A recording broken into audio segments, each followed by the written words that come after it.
Good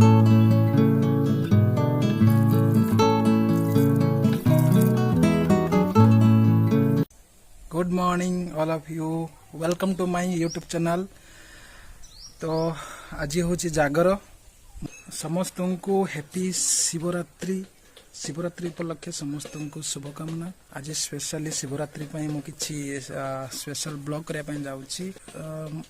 गोटे सप्ताह दुईटा तीन टा वीडियो पकाइबा, कारण बर्तमान मत समय भी मिलूना, पर्सनल काम भी व्यस्त रोची, किंतु मु ट्राए करी सब पकाइबा। आ चलतु आज शिवरात्रि रे मंदिर जावा प्लानिंग अच्छी। मंदिर जाइकी कौन कौन सब स्पेशल होची टिके देखी। फाइनाली पहुंची गले मंदिर रे। घर पाखर कम से कम 5-7 किलोमीटर दूर। मान देखी पारतु मंदिर रो व्यू टिके एई भली सुंदर भाव लाइन देखंतु केते लंबा लाइन।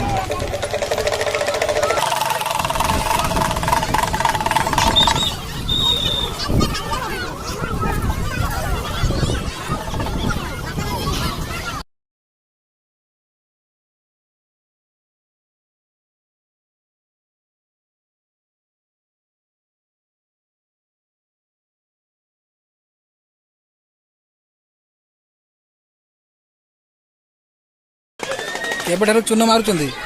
आज्ञा केबेठार चून मारुचंदी? 2 वर्ष केवल एटी मारुचंदी ना अलग कुआडे मारी मारी गए? ना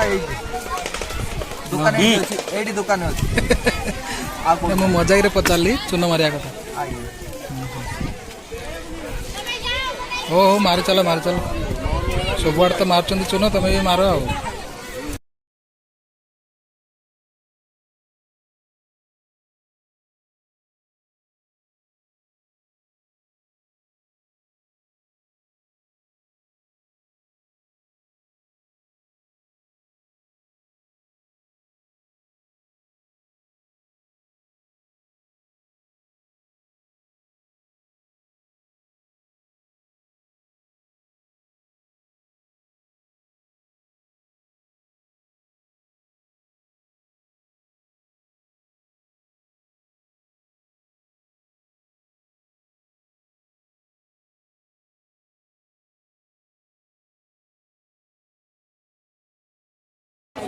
आ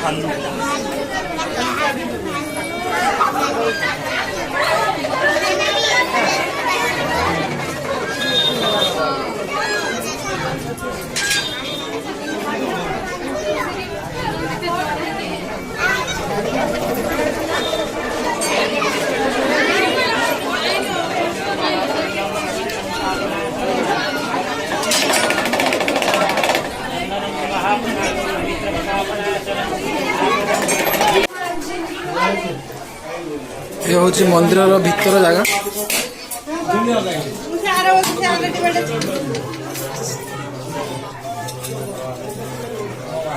भीतर किसी एमती बहुत पुराना मंदिर ये।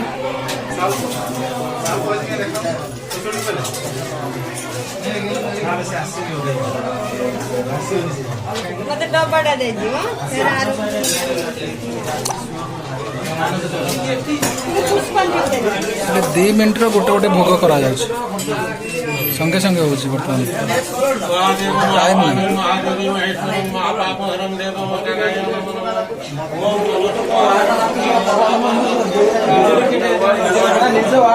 ना लाइन लाइन के सरी आज टाइम के दुटा तीन माने भोग भी सांगे सांगे 2 मिनट सांगे सांगे हो 2 मिनट थोड़े ना भोग सांगे सांगे फटाफट भोग सांगे सांगे बहुत क्राउड अच्छी, बहुत भिड़। नना पाखर भी समय ना, भक्त मान पाखर भी समय ना। माँ मैंने सब लाइन में छड़ा होती।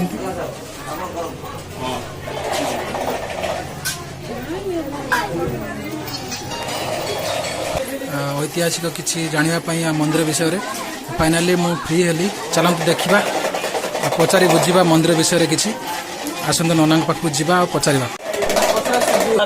पुष्टिवर्धनम् अर्वारूपमिव बन्धनात् मृत्योर्मुखीयमामृतात्। ଶିବ ମନ୍ଦିର। এই ମନ୍ଦିରକୁ ଆମର এই ଗ୍ରାମର ପ୍ରତିଷ୍ଠାତା ଗୋବିନ୍ଦ ବେହେରା ଆଜକୁ 500 ବର୍ଷ ପୂର୍ବେ ପ୍ରତିଷ୍ଠା କରିଥିଲେ। ଏ ଠାକୁରଙ୍କର ନାମ ହେଉଛି ବାବା ବାଲୁକେଶ୍ୱର। ଏଙ୍କର ଭକ୍ତ ପ୍ରାୟ ଚତୁର୍ଦିଗରେ ବହୁତ ପାଖରୁ ନନ୍ଦୁ ଅସୁରିଆ ଖାରଡାଙ୍ଗ ଏମିତି ବିଭିନ୍ନ ସ୍ଥାନରୁ ଏଠାକୁ ଆସିଥାନ୍ତି ସେମାନଙ୍କର ମନସ୍କାମନା ପୂରଣ ପାଇଁ। ତେଣୁ ଯେଉଁ ଭକ୍ତମାନେ ଯେଉଁଭଳି ଭାବରେ ଏଠାରେ ତାଙ୍କର ମନକୁ ନିବେଶ କରିଛନ୍ତି ସେମାନେ ସେଇଭଳି ଭାବରେ ମଧ୍ୟ ଭଗବାନ ବାବା ବାଲୁକେଶ୍ୱର ତାଙ୍କୁ ପ୍ରସନ୍ନ ହୋଇ ଆଉ ବରଦାନ କରିଛନ୍ତି। ତେଣୁ ଆଜି ମଧ୍ୟ ଏହି ମହାଶିବରାତ୍ରି ବ୍ରତରେ ଅନେକ ଭକ୍ତ ଏଠାରେ ଉପସ୍ଥିତ ଅଛନ୍ତି। ଆଉ ସେମାନଙ୍କର ମନସ୍କାମନା ପାଇଁ ଦେଖନ୍ତୁ ଏହି ବାମ ପଟେ ମଧ୍ୟ ବହୁତ ପ୍ରକାର ଲାଇନ ଲାଗିଛି, ଯେଉଁମାନେ କି ଛିଡ଼ା ହୋଇଛନ୍ତି ବାବା ବାଲୁକେଶ୍ୱରଙ୍କର ଦର୍ଶନ ପାଇଁ। ଆଉ ଆଜି ମଧ୍ୟ ଏଠାରେ ଅନ୍ନ ଏବଂ ଅନ୍ନପ୍ରାଶନର ମଧ୍ୟ ବ୍ୟବସ୍ଥା କରାଯାଇଛି। ଏଠାରେ ବହୁ ଭକ୍ତ ତାହା ମଧ୍ୟ ଭୋଜନ କରି ଆଉ ସେମାନଙ୍କର ମନସ୍କାମନା ପୂର୍ଣ୍ଣ କରି ମଧ୍ୟ ଯାଉଛନ୍ତି। ମୁଁ ଶୁଣିଥିଲି ଶୂନ୍ୟରୁ ମନ୍ଦିରଟା ଭଗବାନ ଶୂନ୍ୟରୁ ବାହାରିଛନ୍ତି। ନା, ଭଗବାନ ସ୍ୱର୍ଣ୍ଣରୁ ତ ବାହାରି ନାହାନ୍ତି ଏକଥା ନୁହେଁ। ଆମେ ଆମର ବାପ ଗୋସାବା, ମୋର ବାପା ମହେଶ୍ୱର, ତାଙ୍କର ବାପା ବଳଭଦ୍ର ଏବଂ ତାଙ୍କର ସୁଦର୍ଶନ ବୈଦ୍ୟନାଥ ଏମାନେ ଯେତେ ଥିଲେ ତାଙ୍କ ମୁଖରୁ ଆମେମାନେ ଶୁଣିଛୁ ଯେ ଆଉ ଏହା ଶୂନ୍ୟରୁ ବାହାରି ନାହାନ୍ତି, କିନ୍ତୁ ଏହାକୁ ପ୍ରତିଷ୍ଠା କରାଯାଇଥିଲା। କିନ୍ତୁ ଦୀର୍ଘ 500 ବର୍ଷ ହେଇଗଲାଣି। 500 ବର୍ଷ ପୂର୍ବରୁ ଆଉ ୟାର ପ୍ରତିଷ୍ଠାତା ହେଉଛନ୍ତି ଶ୍ରୀଯୁକ୍ତ ଗୋବିନ୍ଦ ବେହେରା। 500 ବର୍ଷ ପୂର୍ବରୁ ଏହା ପ୍ରତିଷ୍ଠା ହେଇଥିଲା। ମୋ ବାପାଙ୍କ ସଭା ଏମାନଙ୍କଠୁ ଆମେ ଯାହା ଶୁଣିଛୁ। ଯଜମାନ ବି କେତେ ସାରା ଗଲେଣି, ଏଠି ଯଜମାନ ଅନେକ ଯଜମାନ ମଧ୍ୟ ଗଲେଣି। ଆଉ ତେଣୁ ଆମେ ତ ତାଙ୍କର ଦାୟାଦ। ତେଣୁ ଆଉ କ'ଣ ଆପଣଙ୍କ ପଚାରିବାର ଅଛି?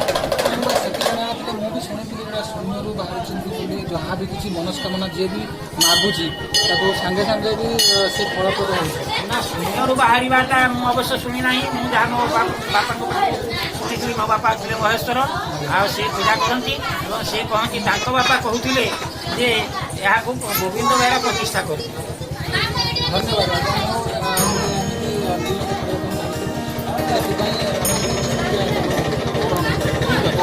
ଆଜ୍ଞା, ଧନ୍ୟବାଦ।